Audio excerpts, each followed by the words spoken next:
What's up, everybody? Welcome back to Behind the Vocals. It's episode 3, and today we have a wonderful guest for you, the one, the only, Andy Atkins of A Plea for Purging. We had an absolutely fantastic conversation. We talked about a wide variety of things, and I can't wait for you guys to hear it. So without further ado, let's get into it. All right, everybody, welcome back to episode 3 of Behind the Vocals. We are featuring the one and only legendary Andy Atkins of A Plea for Purging himself. Super excited to chat with him, so let's get in here. How you doing, sir? How's it going? Welcome in. Dude, fantastic. Thanks for having me. You're looking good, man. Looking in peak condition there. I like the beard. Oh yeah, dude. I don't do anything. It just grows. About once a year, I go see my dude Hunter, and get it trimmed up a little bit. So it was probably a couple inches longer than this, like a couple weeks ago. And I had Hunter trim me up a little bit because I was looking wild. Dude, it's looking good, though. It's looking real good. You wish you had that back in the days, in the tour days? Or no? I pretty much always had a beard, but it wasn't like super long. John, you kept it pretty our bass clean player, was back in the day, right? The long beard guy.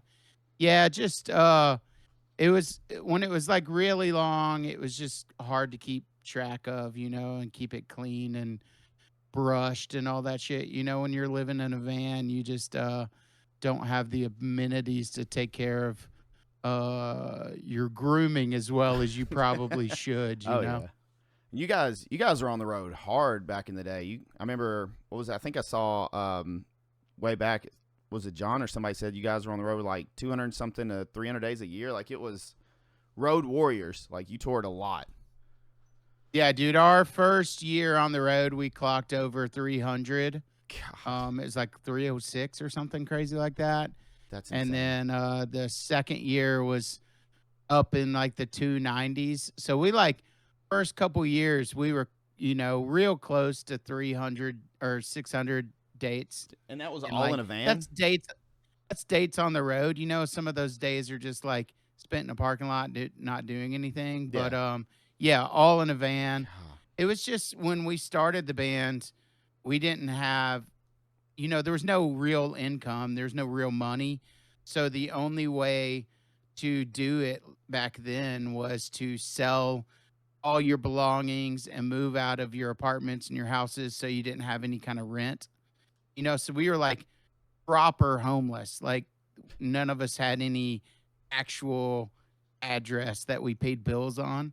So the only way to really make that happen was to stay on the road full time or sleep on people's couches. So we were just trying to not inconvenience our friends and families as much as possible. That's by just staying on the road. How was and that? it all worked out. I mean, did you like it being was on the crazy. road? Or? Yeah, dude. I mean, everything in time, gets overwhelming or whatever. But in the very beginning, everybody's got their own reasons for starting a band, I guess. But ours was to play shows. The whole point being in a band is to be on stage and play, and that's so fun. That was my favorite thing to do, recording and all of those things. I didn't really care anything. Shooting music videos, that's not my shit. My shit is playing live on stage. And so, yeah, dude, it was awesome to just hang out with your best friends every single day and play shows. And after a while, you get, people talk about burnout, and I don't really know what that means to me specifically, but I guess you get burnout, if that's the right word to use, and you start slowing down. And we're not a band anymore, so apparently we got over it. But at some point we started making enough. Then you have to start being sorry, this is such a long answer. You have to start being really dialed in on the business side of it, so in the very beginning, you could play 300 shows a year and you could just be playing Spartanburg, South Carolina, every 2 weeks or whatever. But then you start realizing, oh, if you only play Spartanburg, South Carolina once every 3 months, there will be 300 people there as opposed to 30 people there. Yeah. So then you start having to be smarter about the way you do it all. And then you start playing bigger shows, less shows, you make more money. and then you can rent a tiny fucking small apartment and have somewhere to stay when you're off the road.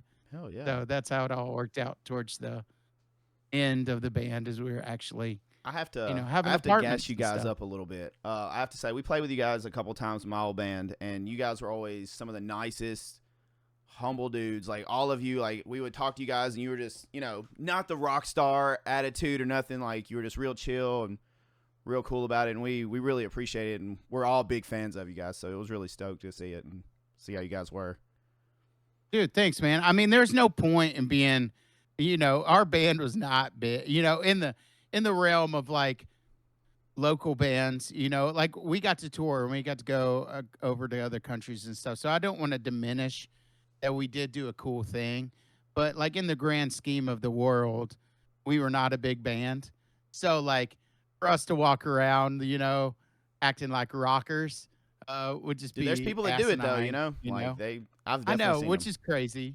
They just It's have an wild ego. to think you're playing a couple hundred kids a night and you think you're pretty hot shit. It's just like, whatever, dude. So how I also always loved you guys a lot, especially back then. A lot of metal bands were very serious. It was like super serious, super tough guy. You guys always took more of a fun approach to everything, and I always really enjoyed that. Was that something on purpose that you guys were like, screw it, let's just have fun, or like how did all that come about? Yeah, dude, I just think it was just our real personalities coming out. I mean, when we toured and we were on the road, we were making jokes and partying and having a good time and farting in the van and pooping in trash bags and just, like stupid stuff. But so like every band is doing that, like at least at that level, everybody's being goofy and having a good time and just and not taking them so seriously, except for when they turn the camera on and then they're, putting on their all black and wearing eyeshadow or whatever. And it's just like, which is, if that's your thing, that's tight. But like, we were just gonna be ourselves on stage, off stage, on camera, off camera, in the van. The only thing that we took seriously at all was the actual music, the actual like lyrics and vocals. Like we had stuff to say. It was actually our art and our emotions and thoughts coming out of our minds. But like other than that, like what's the point in just trying to, the warehouse thing where a dark warehouse with dark lights and try to look as hard as Oh yeah, shit, dude. but everybody knows that there's like 7 people in that place filming that, telling, and you're pretending to play guitar and you don't even have your amps plugged up and you're playing to an iPad, like it's like everybody knows you're pretending on that video. So why not just pretend and have fun while you're Oh doing yeah, it? You know what I mean? for sure. So that was us, just trying to be goofy. Before we get into all the vocals and everything, I think the first time I got to see you guys live was the old Rocket Town. You played with Devin Townsend and Between the Buried and Me, I believe. You guys, I think, opened up maybe. Oh, yeah, dude. That was really, really, really early on. That was like pretty much right after I joined the band. Because they had a different singer named Justin. And I remember that show because Devin Townsend flew in and he plays some crazy guitar, 7 or 8 string or something. And at Shit's that time wild. that wasn't standard. And he opened up the guitar case and the neck had snapped in half because they'd like, Oh no. treated it wrong on the airplane, or maybe the altitude had something to do with it or whatever. He like had to get this guitar like driven here or flown in from somewhere else same day because he couldn't play his set without another guitar just like it or whatever. It was crazy. That's I just wild. remember thinking like, wow, to be that status where you could have something like that happen in one day is insane. That is crazy. All right, well, let's get into some vocal talk. I guess how we always like to start it is just, if you will, introduce yourself. Tell us a little bit about you, and for those that may not know you, I know probably most people do, but just give us a quick little introduction. Dude, yeah, Andy Atkins, my legal full baptismal name, my Christian name, Amos Andrew Atkins.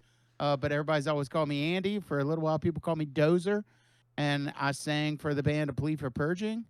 And now I'm just a 42-year-old grown up that sells cheeseburgers out of trucks. But the general public knows me for being in a metal band, I guess, for the most part.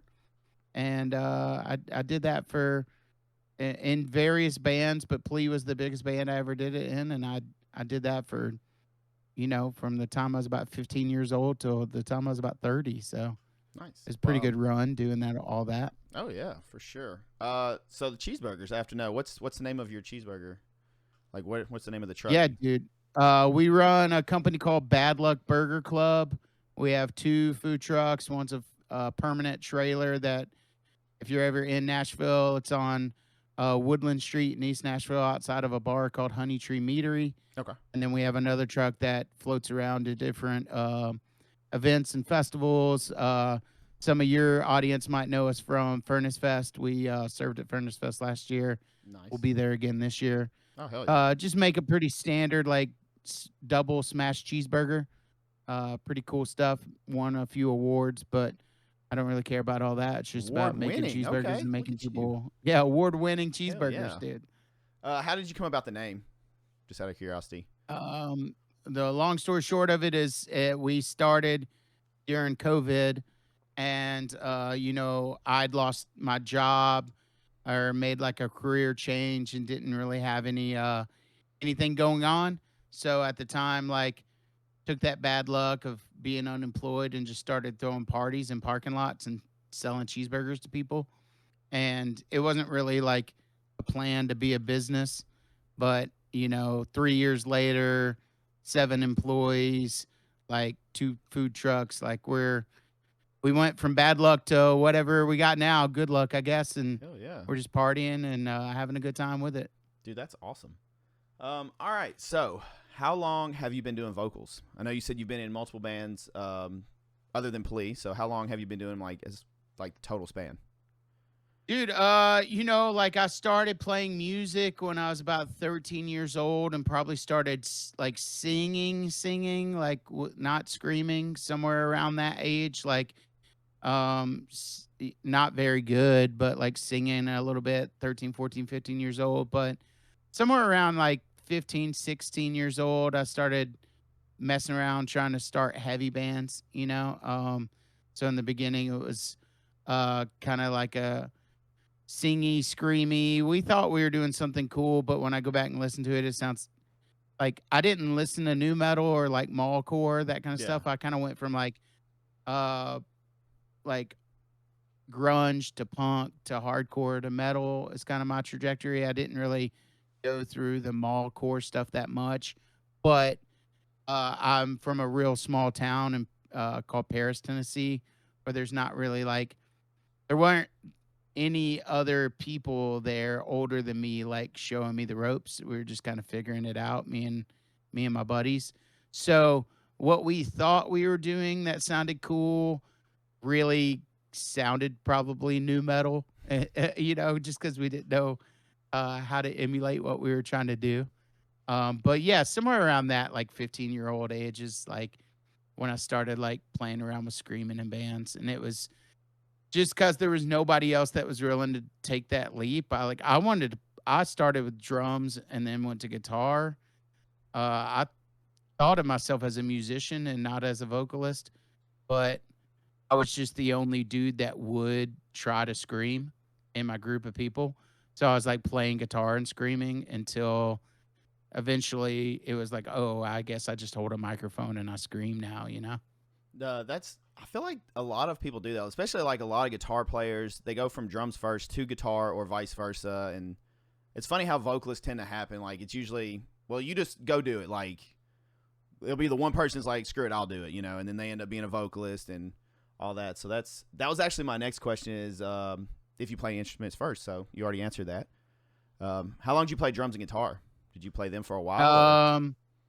Not really, dude. I got my whole musical journey started with like junior high marching band. So I started playing drums in the junior high and went from like drum line to actually getting a drum set.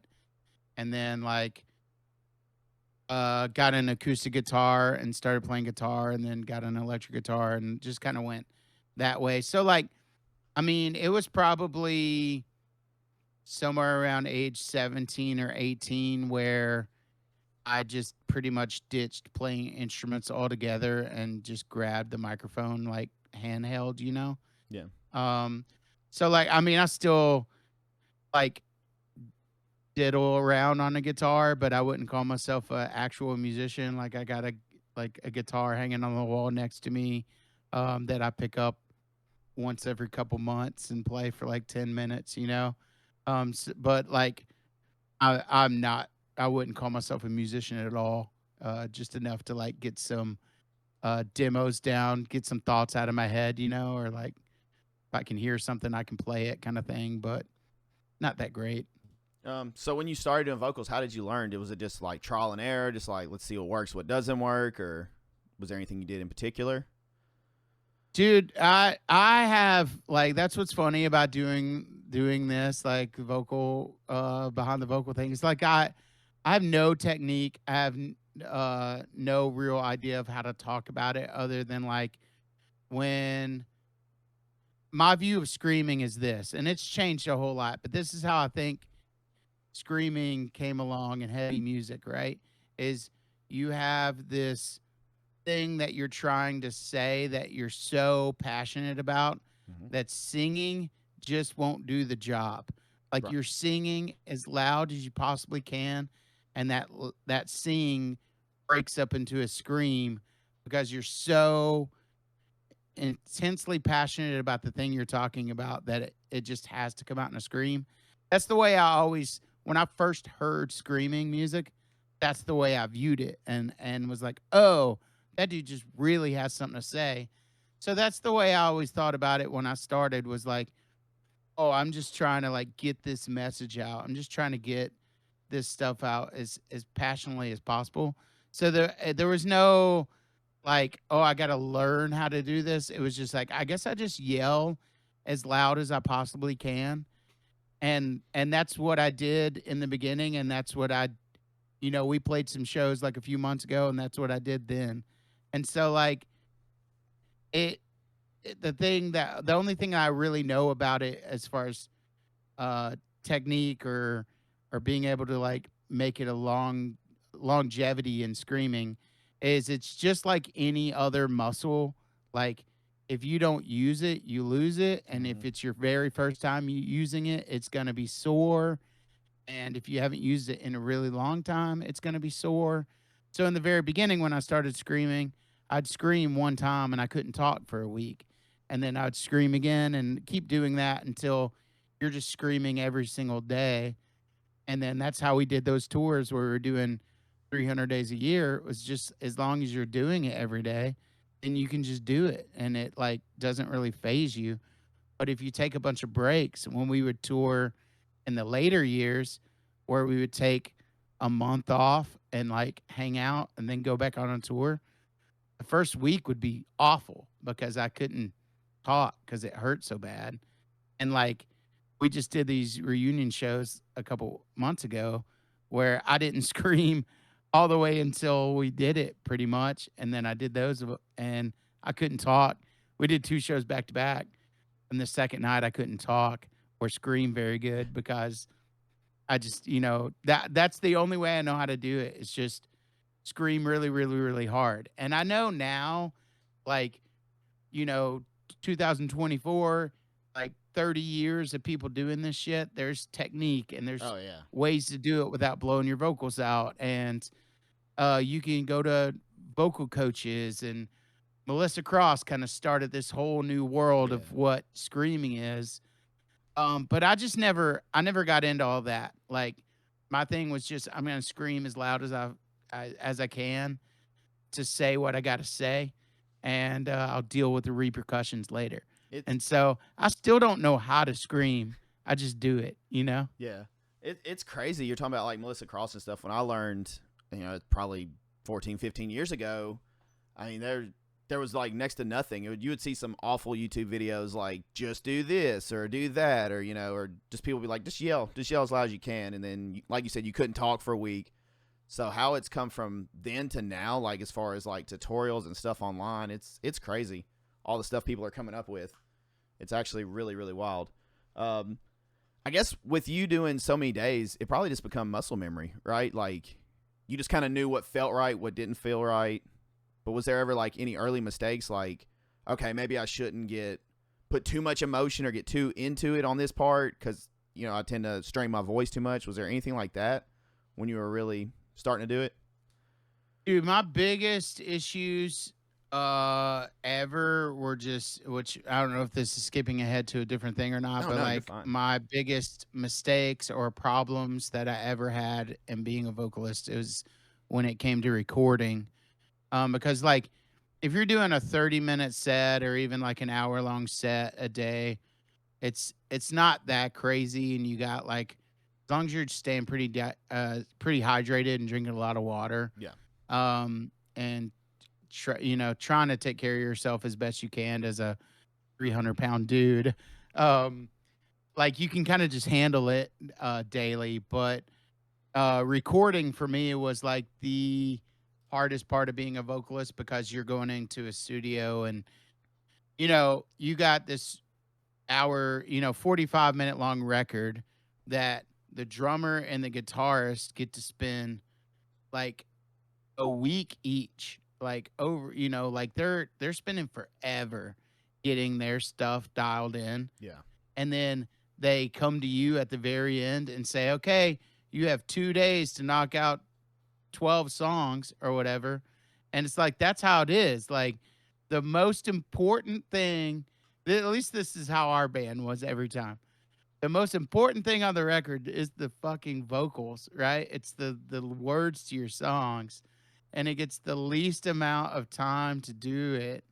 So you just like, I would just lay around and watch TV, and I'm not a video game guy. I'd be like on my sidekick or whatever for like 2 or 3 weeks, and then they go, okay, you got 2 days to do your vocals, and then you just blow your vocals out for like 8, 12 hours a day, whatever, like just rocking over and over and over, saying the same sentences over and over, and then they're like, hey, that line wasn't great, you need to do it again. That line wasn't great, you need to do it again. Make sure you enunciate the P this time or whatever.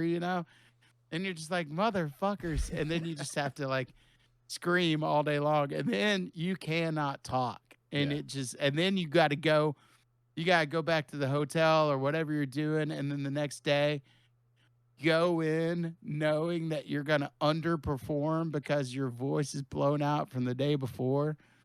That was, to me, the hardest thing ever. And, sitting here complaining about it and looking back at it, like, maybe I should have learned my shit and how to do the Zenna scream or whatever, but that's just not whatever I did. Um, so that for me, that was like the earliest mistakes was like, yeah, maybe I should have went into being a vocalist as a little more professional mindset, because those recordings, like a couple of the first records, like definitely the first full length record we put out, the vocals sound really, really, really bad on them.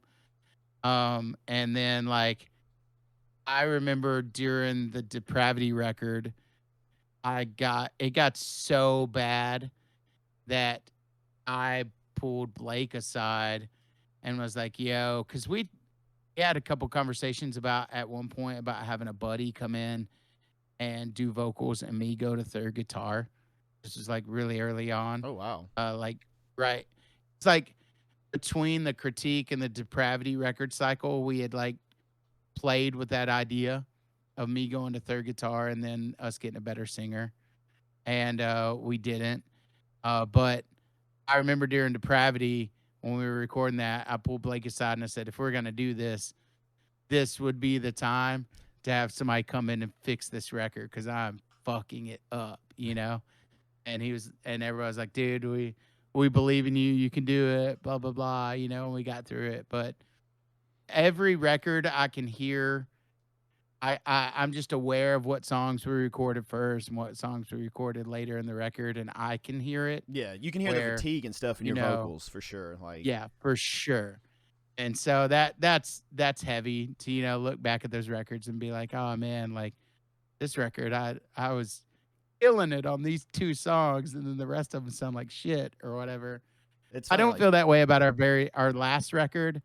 I feel like is my best vocal performance I'd ever done. oh, Like hell yeah. I'm really proud of it. I think Was there just anything because different done on it? Did you guys have more? Did you have more time, or was there any like anything different that you thought maybe helped you? Or yeah, we did a little bit of stuff where I worked in songs throughout. Like they would do a couple songs on guitar, and then I'd do a couple songs on vocals, and then we go back and forth between guitar and vocals oh, nice. to give me some time to rest.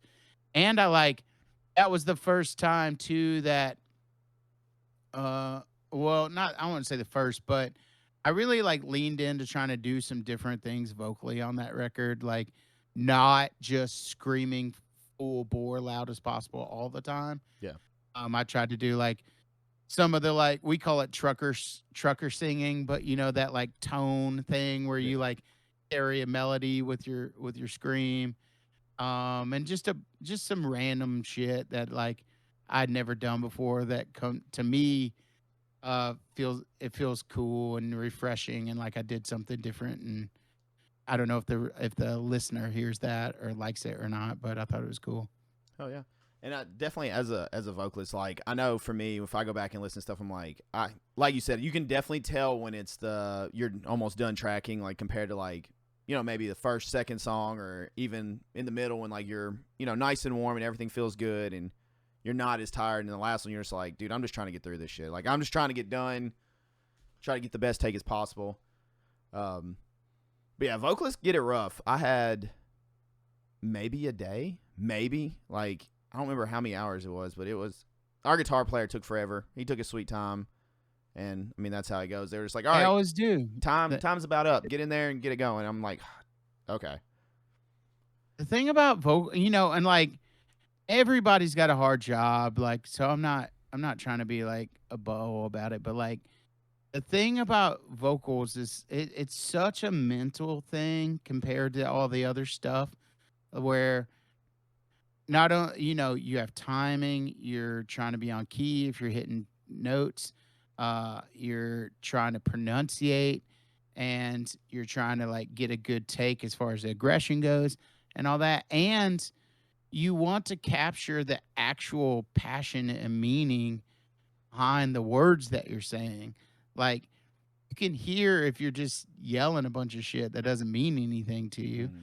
So like, it's so when you like add that emotional like level into it, where you're trying to convey something that's so important inside of your head, but you're also having to pay attention to the triplet pattern that the kick drum's doing, like like, and all the polyrhythms. And that's the thing. Like, I was a hardcore kid.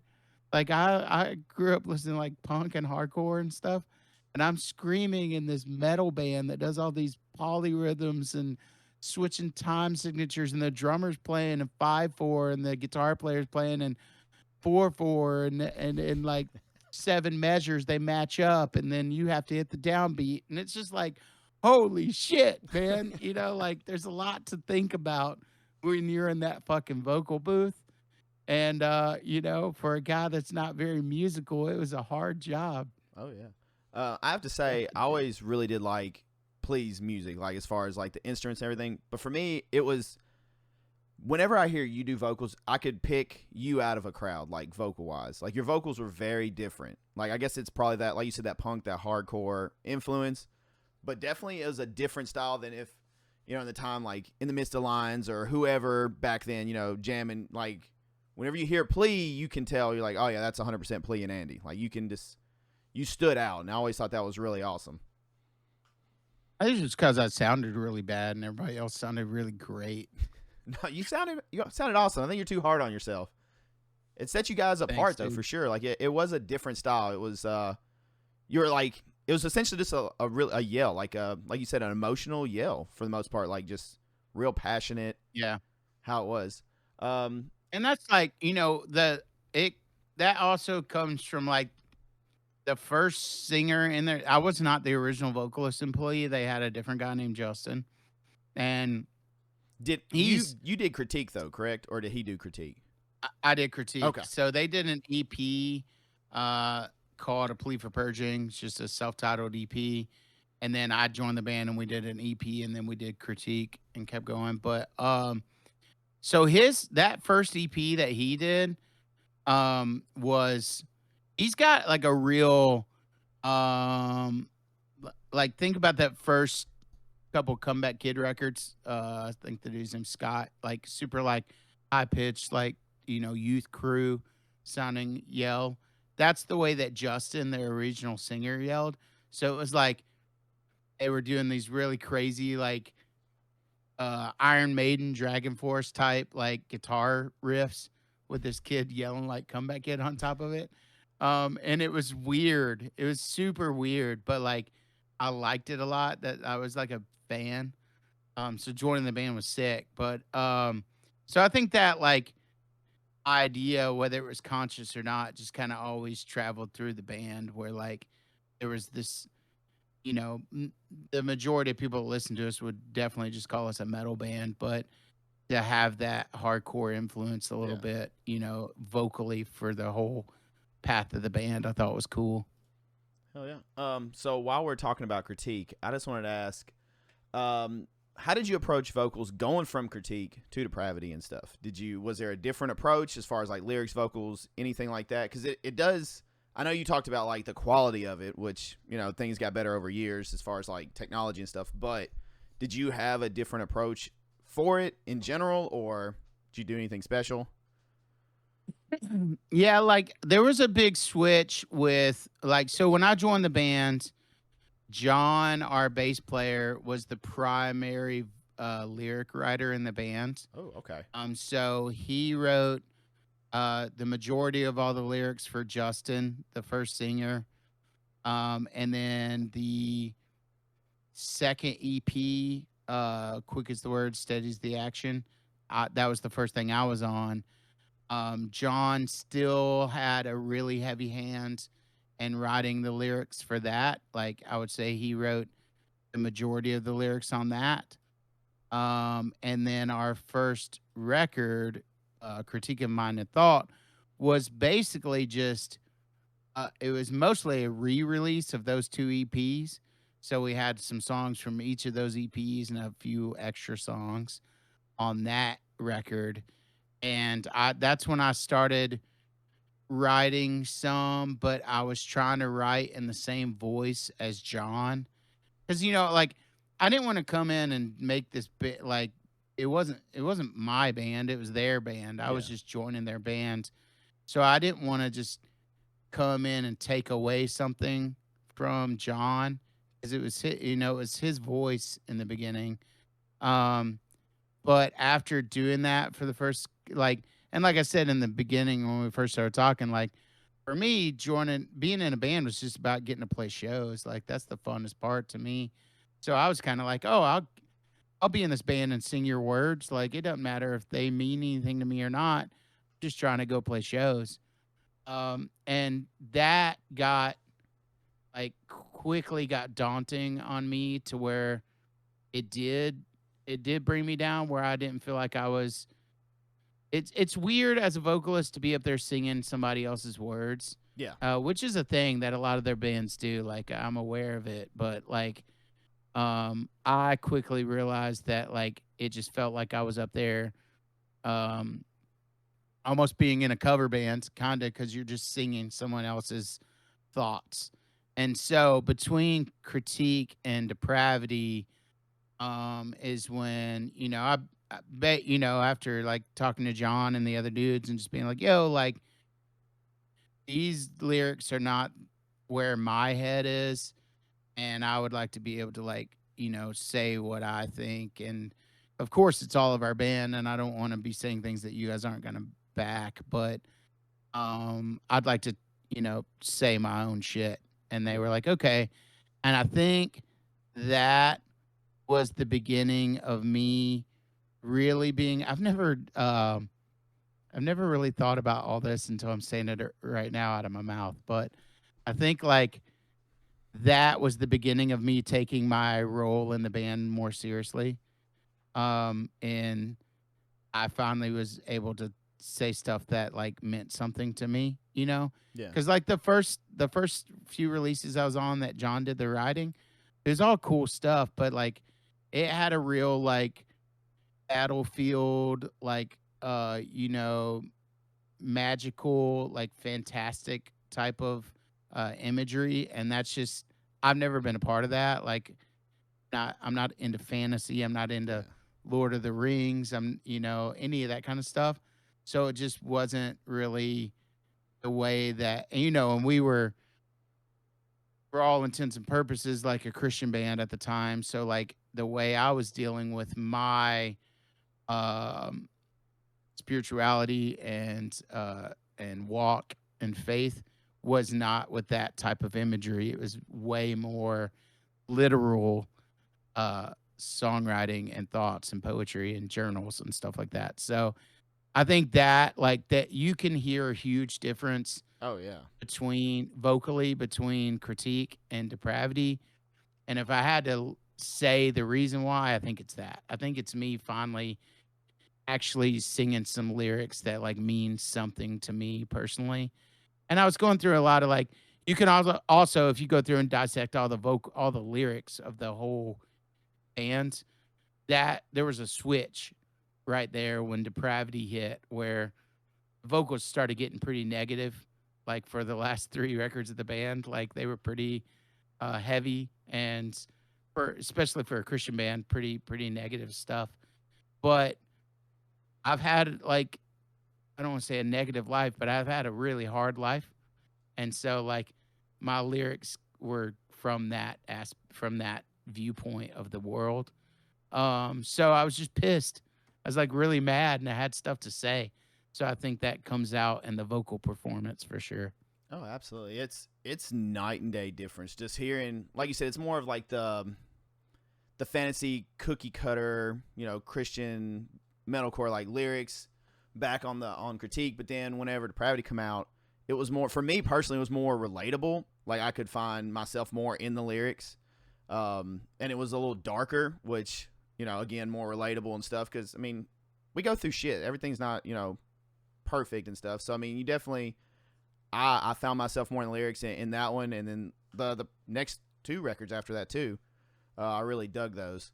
Was there ever any issues with that? Like, did your label have problems or bandmates that things were more, a little more negative, a little more realistic, I guess, in ways? Or Dude, everybody was really, really supportive. It was crazy. I've done a bunch of different podcasts and press and stuff, and every time, like, I have to just really, you know, show gratitude to Face Down and to all the band members for letting me be that honest on all of those records. Because there's a lot for us to be signed to a record label that's a quote unquote Christian record label, and for me to be singing way more songs about questioning God than mm-hmm. believing in God, was crazy, Yeah, and for them to,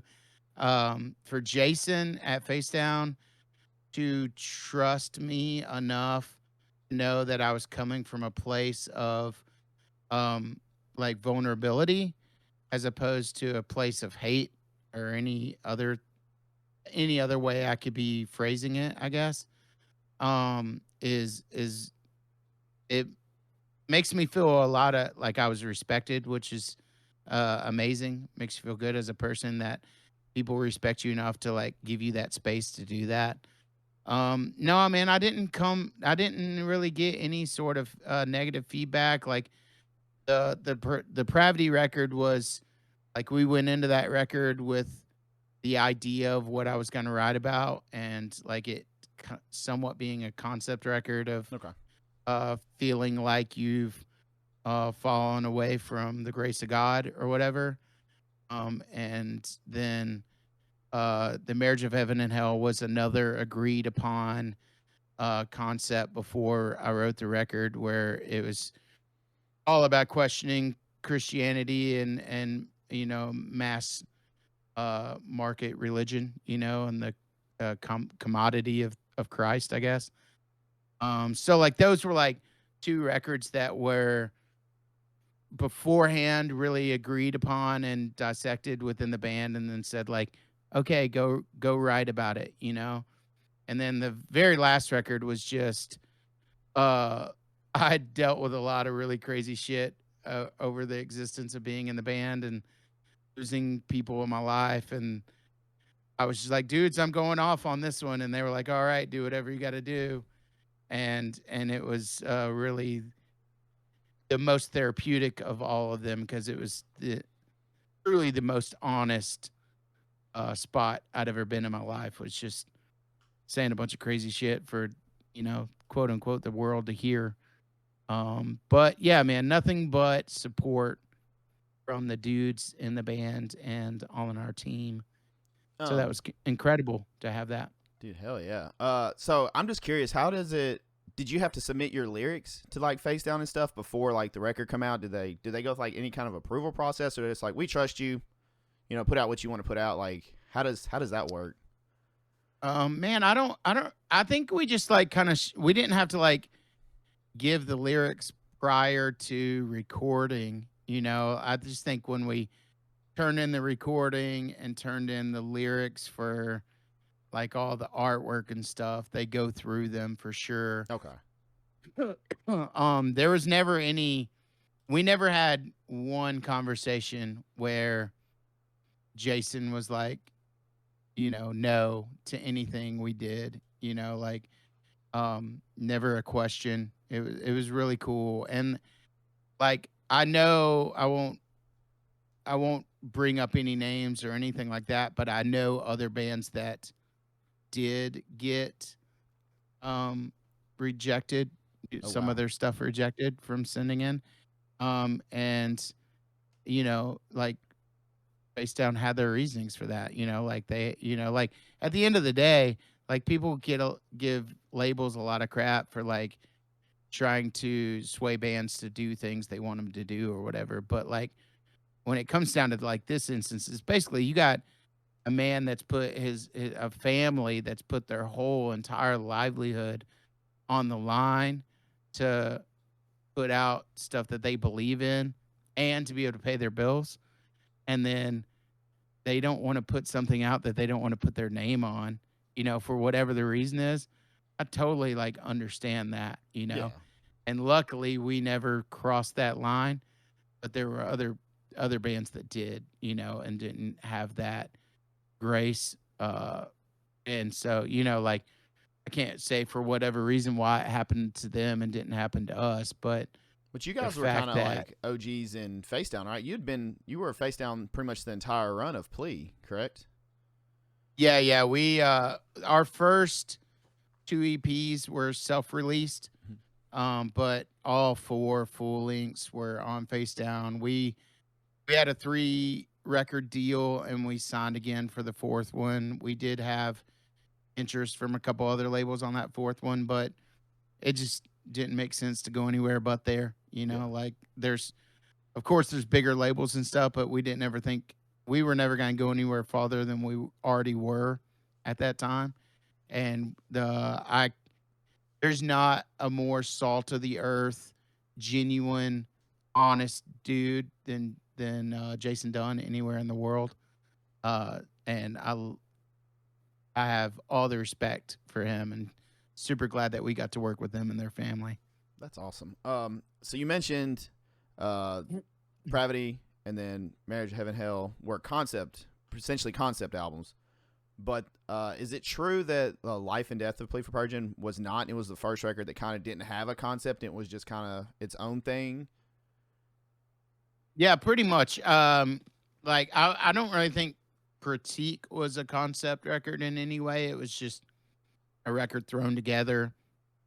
Then Depravity and Marriage were both concepts, and then Yeah, the life and death was just, you know, we didn't. It was our last record. We didn't really know, like, we didn't make a conscious decision that it was the final record of a plea when we wrote it.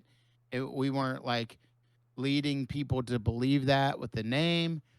It was just um, me, you know, I'm a plea for purging. A plea for purging is me, and in my mind, you know, not that the band was mine, but like that record was very much about my life throughout the beginning and towards the end of the band and all the stuff that I've gone through.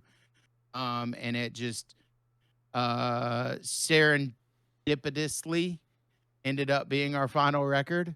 But you know, I don't think there could have been a more perfect way for us to end it. Really, you know, like it touched on everything. You know, maybe if we could have wrote some, you know, uh, hierarching like amazing, like life is good and better now. You know, after that, you know, like happy ending. You know, Yeah. that would be sweet. But like, that's not life. You know. Yeah.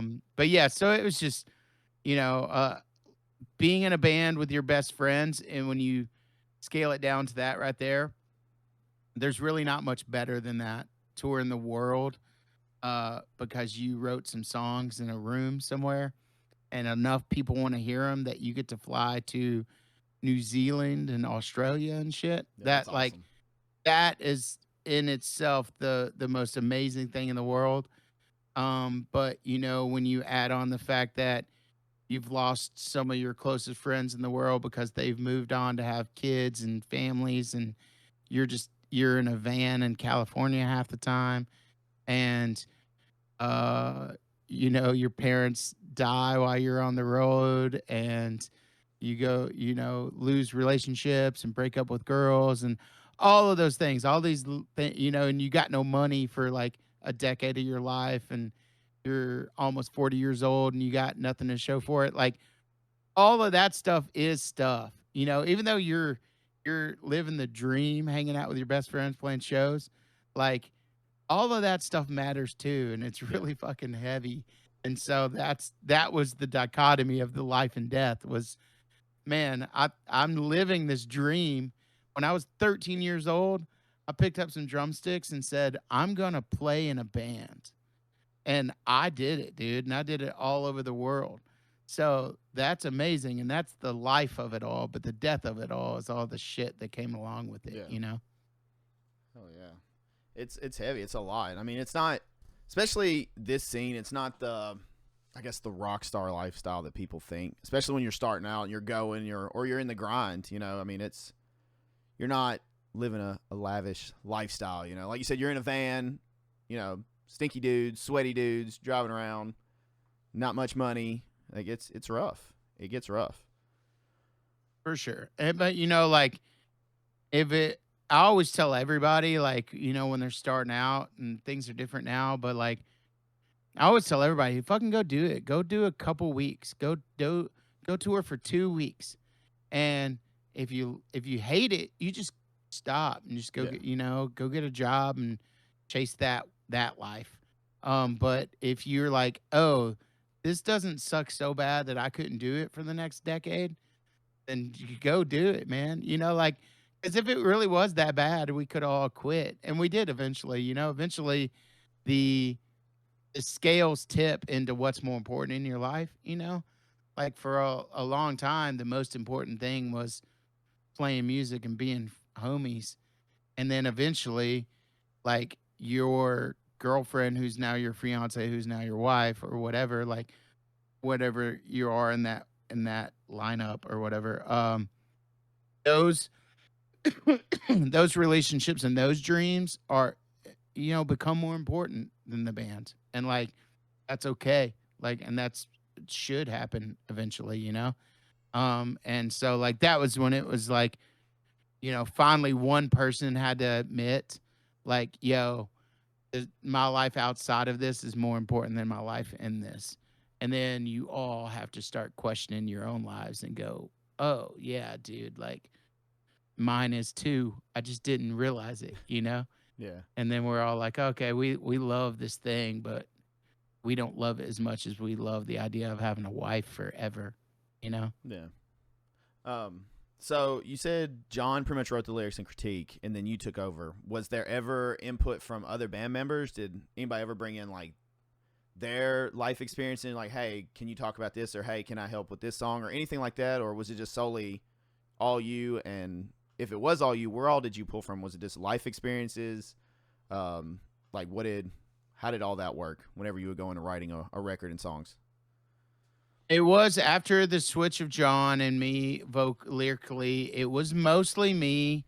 Um, every once in a while, like I'd be, like we would pre-pro every record, like fully from beginning to end, like first song all the way to the last song. We pretty much went to every recording with that already in place. So when we were doing that and I was writing and tracking demos in pre-pro, guys would give me different lines or be like, hey, you could phrase this differently or whatever. But the the theme and majority of all the lyrics from every song were from me. The only song that isn't really true is we did a song called Heart of a Child on the last record. And that was Aaron. It was like, yo, dude, every song you sing about is negative. Everything you got to say is negative. And you write one song that isn't negative, and you go, there's some verse in the Bible that talks about, having the heart or innocence of a child or something, and that was Aaron's like starting point of like, hey, take this and run with it and see what it means to you. And that to me is out of the career of the band, one of my least favorite songs. I actually It's had that still, as a question. I've heard that somewhere that you did not like that song forever. Like you're just not into it. yeah, and the thing that's funny about it, like we could talk about this forever, but like in those years, I was pretty negative and had a pretty dark view on the world, and post band, it got even worse for about almost a decade. And now I'm out of that to where we all fight the same battles, and everybody's dealing with depression and anxiety on different levels and stuff. But like, so I still deal with all of that stuff. But like, I have a genuinely pretty like positive outlook on life these days, and I could maybe write Heart of a Child right now and think it was the coolest thing ever. But because it is the concept of that song, it is the way that I try to live my life now. But since I wrote it from a place of not being genuine, like I wasn't being honest when I wrote it. That's why I hate it. Like, and I think I could have and if I was writing it from a place of being honest and real about it, it probably wouldn't have been as cheesy, because there's some cheesy lyrics in that shit. That I wouldn't have wrote that, because I would have wrote it in a way where I believed what I was saying, and I just didn't believe it at the time. So that's like, so I just don't really love that song. I'm not, no shade on Aaron. He just wanted me to write a song that, Did Aaron like it at least? Was he into it? Man, I think he likes it, but we all can agree in the band that it's one of the least performing songs live. Like, it opens up like a little heavy and cool, and then it just is so, it's like 3 minutes of waiting for this song to get over is what it feels like live. But we like, it's one of those songs where you have to play it because it's one of your like most well-known songs towards the end of the band. There's a fucking video for it. Like, you got a single with a video, you got to play that song. Yeah. And so, but it's just not a great performing song live. And so yeah, I I tried to get the dudes not to play it on these last 2 shows, but we still did. But whatever. So if that's But yeah, your I if didn't that's love your that least one. favorite, I need to know which song do you enjoy the most vocally? What's your favorite to perform? Oh, dude. I'm gonna answer this in 2 parts. Okay. There's a song that I love that I think is my best song ever that we don't play live. I don't know if we've ever played it live, Okay. but the song Room for the Dead on our final record, I think lyrically it's some of the best lyrics and there's some clever writing in it in my opinion, and it's got a cool vocal performance that's just a little different than what I normally do all the time. But it's not a song that fit in the set, I guess. We just never did it. So I wish we would have because I like that song a lot. But I guess live, my favorite stuff would probably be Shiver. Shiver's fun to play. The vocal breaks are like pissed and heavy and big, and we're not a band that like has a ton of sing-alongs. Like we're a musicians band. Like that's hard to stomach as being the vocalist of a band, but like we're the kind of band that like guitar nerds and drummers are like standing off to the side of the stage like freaking out about the polyrhythms and shit, you Oh, yeah. know? But when we can when I can do like a big vocal break that kids latch onto, that I love that. So like Shiver is really awesome and Weep is really awesome. One of my favorite memories of ever playing a show in my entire life is the very last year that Cornerstone Festival existed in Illinois. We played it and we opened up with And Weep. It's got this big long, we probably did some sort of intro and then it goes into the like Bobby head intro thing. And then there's a vocal break and it says, Your God is dead. And it's like, you're at this like predominantly Christian music festival and you're playing to a tent of like 2,500 people, maybe something like that. And it felt like it, exaggeration, but every single person in the room in the tent yelled "Your God is dead" at the top of their lungs. Shit. I was like, oh, it gave me chills, dude. And then you take that, it's the very first vocal of the whole set, and you take that intensity through the whole set. It was amazing. It was so sick. That's like that sentence. That was my favorite moment of being in a Plea for Purging. Cornerstone 2012, Your God is Dead, Face Down Night, Cornerstone. Oh, It that's was awesome. fucking amazing. Yes. Did you get any like heat from that? Just since it is such like a big Christian festival, did anybody say anything like so about that line or anything like that or Just old heads. Like just the only people that ever really gave us anything was just older people that didn't get it, or didn't like dive in.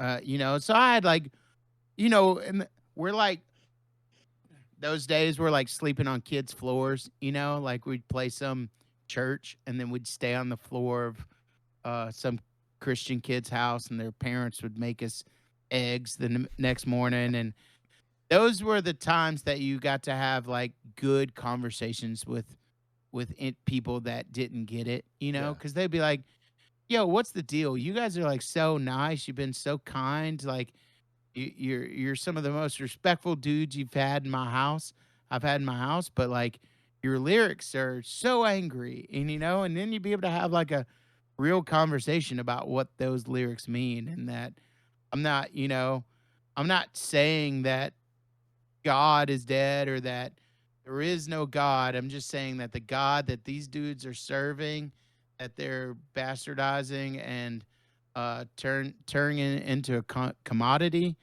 that God is dead to me, And so like it's just it's more than just face value lyrics. You got to really like uh read the whole record cover to cover instead of like just the big, cuz the big lines, like the big intense like shock value lines, you got to have those. Oh You yeah. got to have those lines cuz that's the shit that's the commercial. That's your Yeah. Super Bowl commercial is your vocal breaks cuz that gets people to get It gets put on the shirts. It band, gets all you the know. stuff.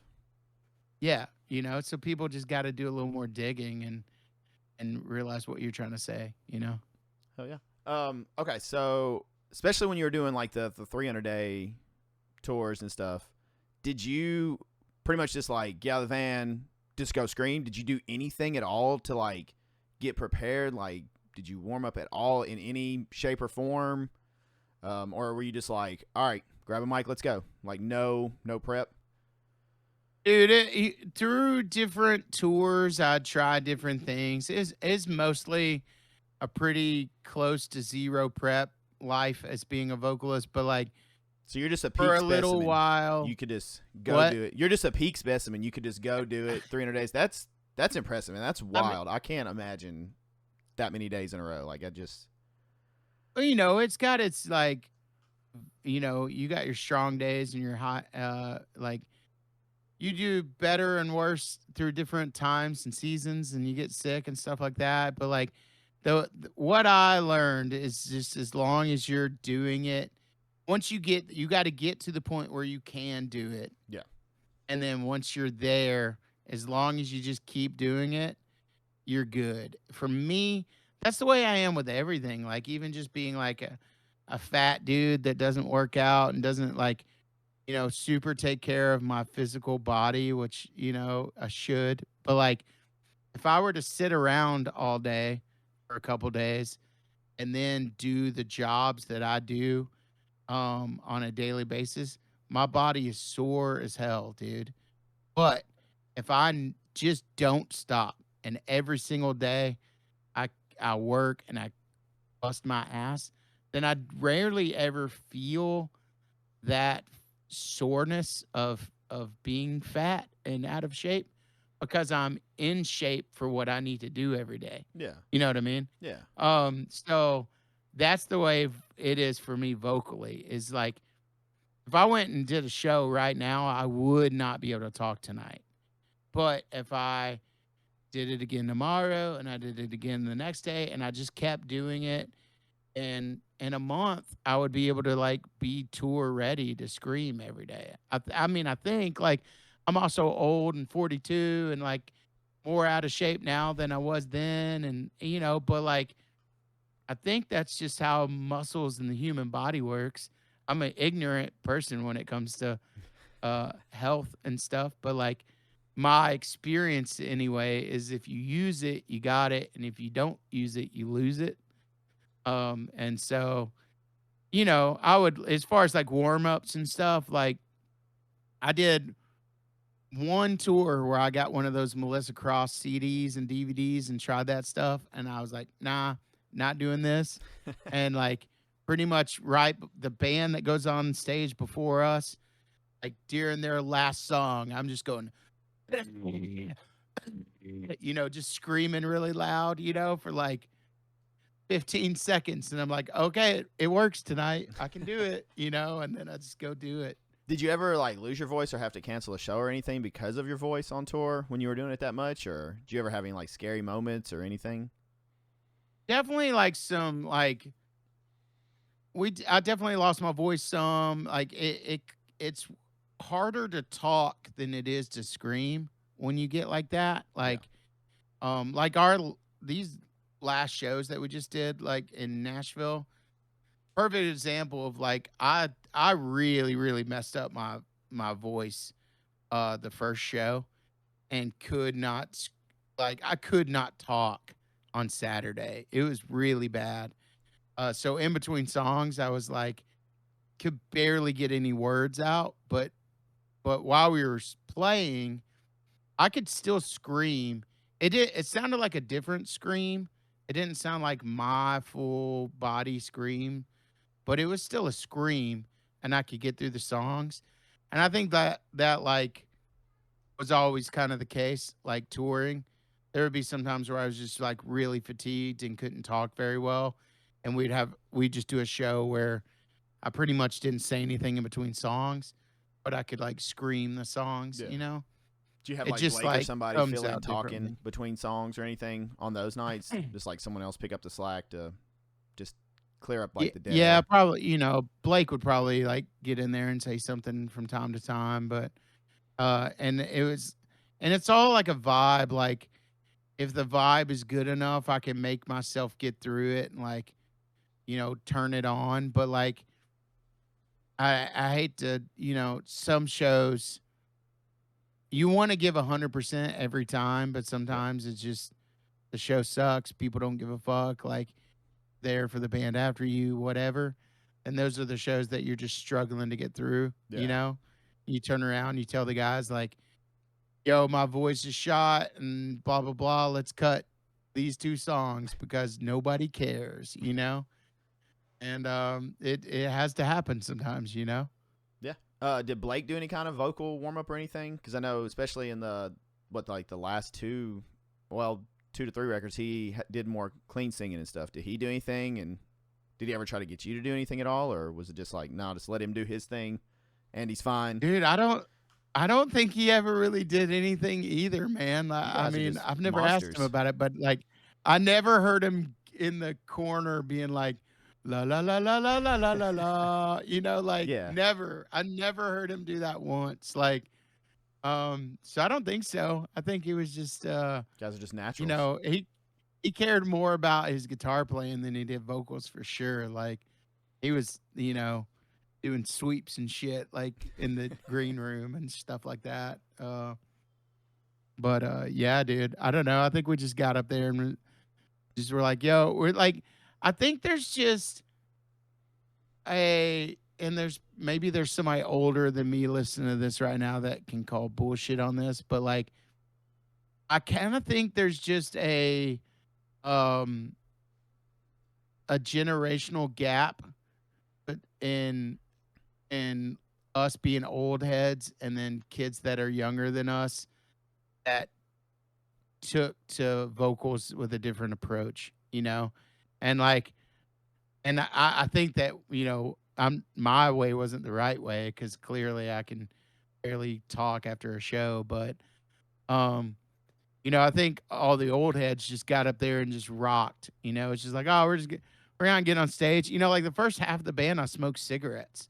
So like, we're like just getting up there rocking and then getting off stage and smoking. And then like people came in now. Like, I mean, get on YouTube and you can find a 12-year-old that can play guitar better than Blake, play drums better than Aaron, and scream better than me. Like one kid, one 12-year-old How kid crazy can is do all that? of that. Like seeing that stuff And now, dude. It's wild.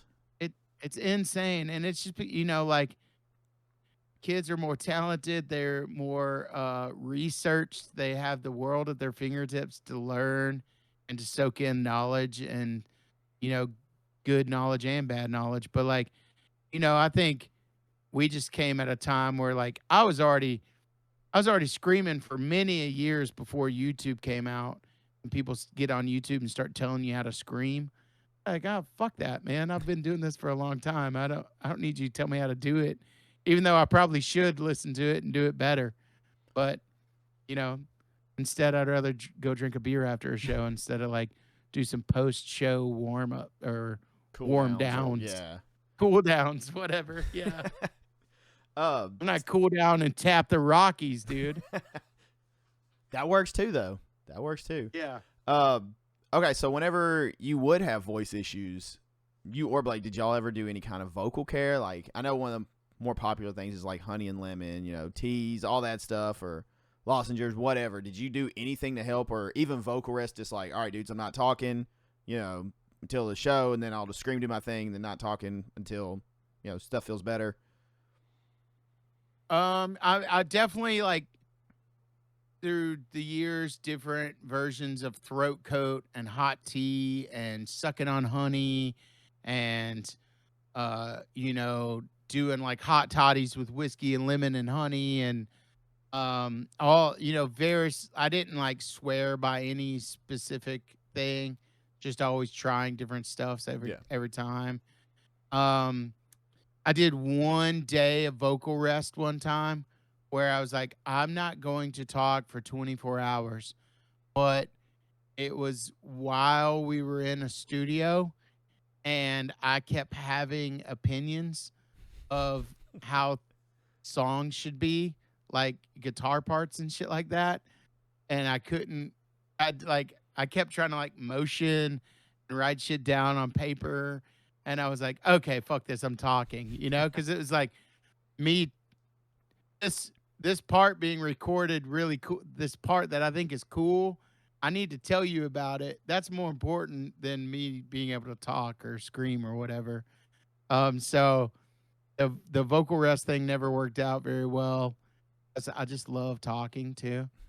Um, but yeah, dude, the only time I've ever done any like proper vocal care training was this year, the day of our very last show. Um, I blew my throat out so bad on Friday night that I woke up Saturday morning and could not make any sound, Oh shit. zero sound. Like only air came out, and I like called.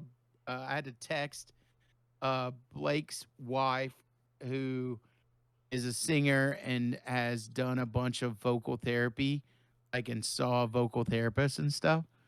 And so she recorded all these videos of all these things that you do. Like you get a glass with just barely any water in it, and you put a straw in it, Mhm. and then you start doing like ooh, Yep. and you're like doing tones, but you're blowing bubbles in the water. Um, she gave me that and a few other little things like that, and it's funny because I just we had a videographer on site shooting a whole bunch of footage of those last two shows, and I can barely talk on any of it. But also there's shots of me doing that where I'm like blowing bubbles in a cup and shit. And that's the only time I ever really did anything like that, and it did help. It helped me get through the show for sure. Like I spent most the whole day by myself in a green room, just like doing these vocal therapy things for hours and hours and hours, just so I could keep my throat working to get Yeah. on stage and get through it. Um. It was bad, dude. So we've talked about the studio. Whenever you guys did Fat Pride, how was that difficult after such a long layoff, especially going in the studio? And like, when you're going into the studio, do you do anything? I know it's a lot of downtime for you, but whenever it's your time, do you do anything to prep or get yourself ready? Because it is a hugely different vibe than obviously playing live, and like that energy and stuff that can help you push through with just you being in a Yeah. booth. Well, Fat Pride actually got recorded at the exact same time as the Life and Death. Oh shit, I didn't know We that. just it was a B side on a the Heart of a Child 7-inch. Okay. So it didn't exist digitally on the internet for years. And Okay. then like sometime later on, whenever it came out, it that we just put it out. So it wasn't like we went and recorded another record or another song. Um but no, dude, I don't do anything like, since we broke up in 2012. We played a show in 2017. We played Furnace Fest last year, and we played 2 shows this year. And all of those have been a shit show in their own right for me vocally. But like when we were a band, the only time I ever the only time I've ever screamed in my entire life are at band practice, recording, or on stage. I've never, until 2017, I can remember the very first time, I've never been alone by myself listening to music and screamed. Not one fucking time. That's just not something I ever did. Like people that drive down the road and scream along to Chelsea Grin Yeah. are like, like I know like you do some vocal covers and you like do vocal covers and stuff. I don't have the ability to do that. Like there's something in me that there's a disconnect where my body won't let me try to scream by myself without the intensity of loud music going on behind me. Like it's hard to do it in a studio in a vocal booth. Like Yeah. you just said a minute ago, it's just like a completely It's different weird, vibe and especially the first time. feeling. It's weird as hell in there. It's just like Yeah, awkward. because you're just like it all goes back to that very first thing I was talking about where like screaming is just a result of you being so passionate that Yeah. you're screaming. So how do you do that when there's not, full stacks behind you turned up to, halfway up, just going, and you're screaming. And I've never every time I'm in a studio or whatever, I got the headphones are turned up so fucking loud that they're distorting in my ears because I scream louder than the headphones. And it's just like I don't know how to get it any louder, Um, like you can hear the headphones in my vocal takes, and they have to trim the crossfade all the vocal takes because you can hear my headphones in the microphone. And it's like so anyway, 2017 was the very first time ever where I screamed by myself because it had been 5 years since we'd played a show. So I remember making my wife Rachel leave the house and say, "Hey, you can't be home for the next hour." And I had a rig set up where I have a stereo with some big tower speakers, and I had them cranked as loud as possible with headphones on, cranked as loud as possible, and then I would scream. And it gave me just barely enough comfort to get through being able to do it. And then like same thing happened with Furnace Fest. Like I had to like, because if you're gonna like, you just can't you can't go 5 years without Yeah. screaming and then expect to scream at a show.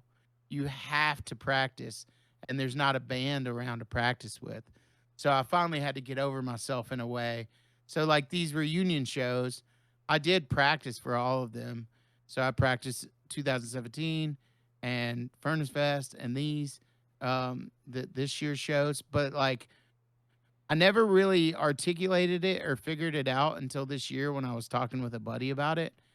But even if you're like you're practicing, like I practiced by myself multiple for like weeks, like a couple weeks for that 2017 show and for Furnace Fest.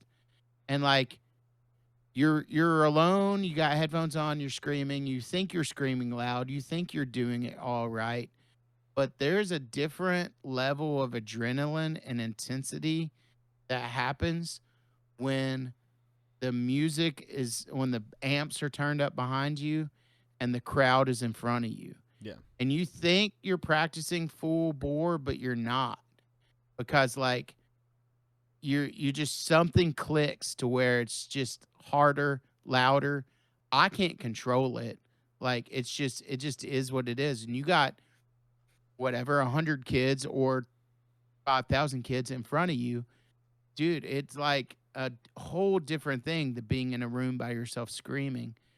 And so I've blown my throat out every time we've done a reunion show.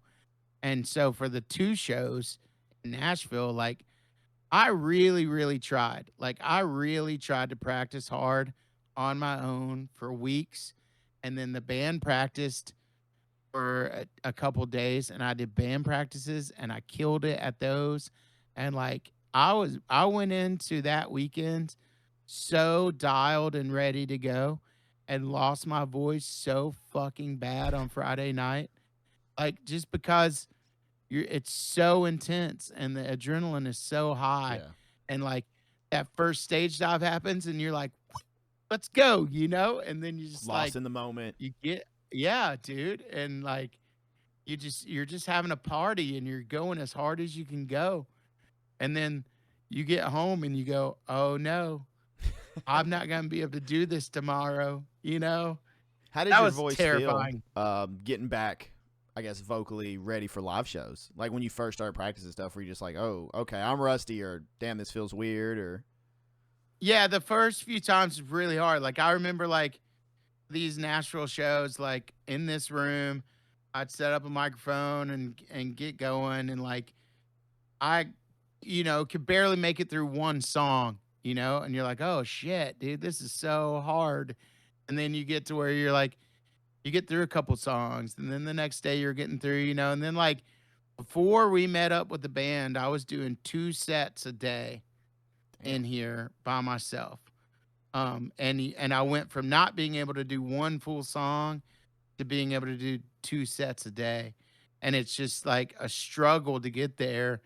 And the thing that's hard about it too is like when you're a band and it's what you do and it's your job and it's your identity, you're willing to put that extra effort in to like get there. yeah, Then when you're like, you're not a band anymore and there's no like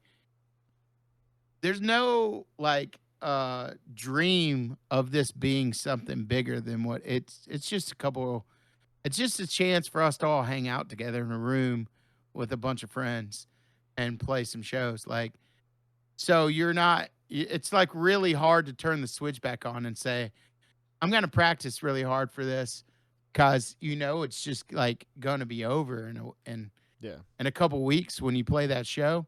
You're not investing any more time into it or whatever. You guys playing any more But shows, or are you just gonna do any more one-offs, or is it over for good, or nah, dude, we haven't made any like official decision. Like we haven't like sat down and said anything. Like this has been the idea since like 2012. We broke up. We were broke up. We never wanted to play a show again. We were not going to do reunions. Then we did 2017 reunion because it was Face Down's 20 years and like they really were like really wanted us to come and we're like sick. And then the Furnace Fest thing last year was like we all grew up in the southeast and was like Furnace Fest was a big deal to all of us. yeah? So when Furnace Fest came calling asking us to play, it was like, yeah, dude, no way we're not gonna do that. And then That set was wild Nashville too. and I've seen a video. The stage dives are just out of control. That whole set, like it dude, was. we had a really, really, really good time. That was dude, that whole story of Furnace Fest is a 3-hour long podcast, dude. It was a wild adventure. But we had a great time, and the idea at Furnace Fest was, okay, we're gonna book we had these shows, the Nashville shows for March of this year. We had those booked last year, Oh like wow. before Furnace Fest. Because like we signed a contract with Furnace Fest saying that we could not play any shows in the calendar year of 2023. So we had already booked those Nashville shows, and our idea at Furnace Fest was, this is fun. We can put some time into a plea for purging if it makes sense, when it makes sense. Yeah. And Blake started writing a little bit of music, like, and started sending me some songs. I kind of like failed my assignment of that and didn't really do anything with them. But we started playing with the idea of like putting out a couple songs. We started playing with the idea of playing shows every once in a while if it made sense. But I can only say this for me, and I know that Aaron thinks this way too. That those shows that we did in Nashville, it feels like the right way to call it. It feels like You that. got closure from them, That pretty much. I think so. It feels right. Like, I don't really. there's a bit of me that misses playing music and being creative in that way, but I don't know that I have a huge desire to be in a plea for purging. Yeah. And it's just like we're playing songs that don't really speak to me as a human anymore.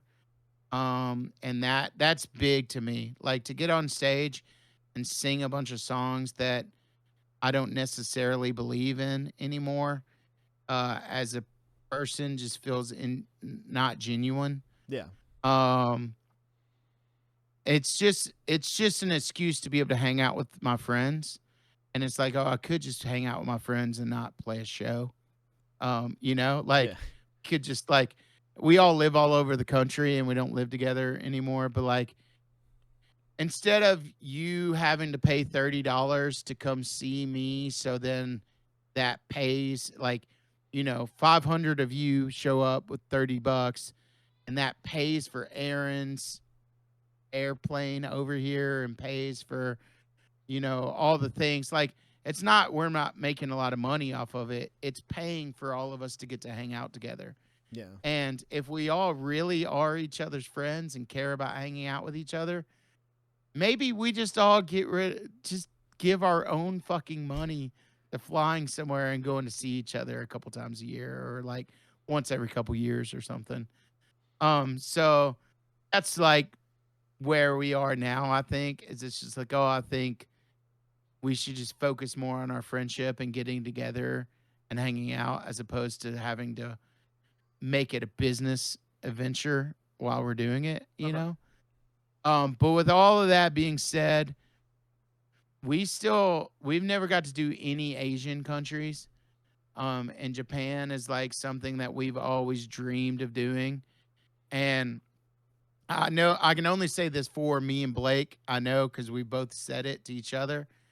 But if Japan came calling tomorrow, I would drop everything I have in my life That would be to amazing. go to Japan and play a show. Yeah, it would be so sick. And I'd sing a bunch of songs I don't believe in anymore because I want to go to Japan and play a show in Japan. Like that and playing music, that's the only dream I didn't accomplish. I've accomplished every dream of mine in music except for playing in Japan. So if they call, I'm going. But Yeah. other than that, I don't really see it happening. And like you can pull this up on the internet in a couple years if we end up booking a show. Chances are, if we play another show in America, it was a cash grab, or somebody offered us way too much money not to do it. Yeah. I'll say that honestly. But what are you gonna do when somebody offers you stupid money? Did you go play a show? Fly in. Like if someone's gonna give you way more money than you're worth, then fucking go do it. Yeah. I mean, we all wanted to play Furnace Fest, but Furnace Fest gave us more money than we were worth. So there's no way we weren't gonna go do it. So I know I've taken up quite a bit of your time. I wanted to ask if you could give any advice to vocalists nowadays, as someone who's done it at a high level, for years and years and been in the business. What would that be?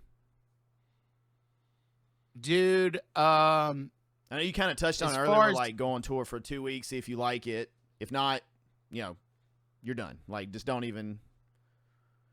Yeah, dude. Like I think I'll start with, if you're looking for any sort of technical advice about being a proper professional vocalist, just go on YouTube and watch that 12-year-old little kid's video because he's probably got you figured out. I'm going to speak on a place of dreams and passion where, like, I fully support in people chasing a dream. But like knowing that there's a lot of work involved in chasing a dream. Having a dream shouldn't mean, like, people are like, oh, I want to go do this thing so I don't have to have a job. Like, chasing a dream is a full-time, like 80, 100-hour a week, extraordinary job that you have to do if you want to do it right and you want to get anywhere with it. And so if you want to, and we're specifically talking to vocalists, like be genuine, be honest, be authentic, be transparent. Like sing shit that you believe in. Don't if you naturally scream in a mid range tone or like a high don't try to mimic your favorite screamer. Don't be trying to be the dude from Lorna Shore because the dude from Lorna Shore is amazing. Like he's him. He's his own thing. You be your own thing. If you sound like that, sick, but don't make your career off of trying to sound like some other singer. Yep. Like find your own voice, both Be the like first you. physically and yeah, be you, dude. Be the person that people wanna look to for influence. But like to me it comes with being on stage the same person that you are off stage. And I know there's like also know that there's like the whole thing of like motionless white and white kind of dudes that they kind of play characters and Yeah. there's a place for all of that too. So I'm not talking about that, but like they're authentically doing that and being themselves because that's what they're into, you know.